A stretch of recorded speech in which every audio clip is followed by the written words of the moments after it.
Hi నమస్తే welcome to Telugu one cinema this is దివేశ్రీ Vyjayanthi movies banner లో pan India star Prabhas June 27న కల్కి 2898 ఏడీతో ప్రేక్షకుల ముందుకు వచ్చిన విషయం తెలిసిందే. పురాణాలకి సైన్స్ ఫిక్షన్ ని జోడించి తెరకెక్కించిన ఈ మూవీలో అమితాబ్ బచ్చన్, కమల్ హాసన్, దీపికా పదుకొనే, రాజేంద్ర ప్రసాద్ వంటి అగ్రనటులు ప్రధాన పాత్రలు పోషించగా నాగ్ అశ్విన్ దర్శకత్వాన్ని వహించాడు.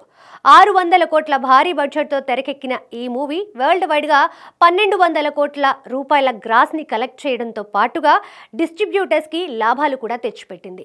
ఇక యుఎస్ లో కల్కిని ప్రత్యంగిరా మూవీస్ 50 కోట్ల రీఫండబుల్ అడ్వాన్స్ కింద డిస్ట్రిబ్యూట్ చేయడం జరిగింది. అంటే సినిమా ఫలితంలో ఏవైనా తేడా వస్తే నిర్మాణ సంస్థ వైజయంతి మూవీస్ 50 కోట్లని తిరిగి ప్రత్యంగిరా సినిమాస్ కి చెల్లించాలి. ఒకవేళ సినిమా 50 కోట్ల కంటే ఎక్కువ సాధిస్తే వైజయంతి ప్రత్యంగిరా ఒప్పందం చేసుకున్న దాని ప్రకారం ఇద్దరు పంచుకోవాలి. ఈ కండిషన్తో ప్రత్యంగిరా సంస్థ యుఎస్లో ప్రముఖ మల్టీప్లెక్స్ సంస్థలైన రీగర్, ఏఎంసీ ద్వారా రిలీజ్ చేయడం జరిగింది.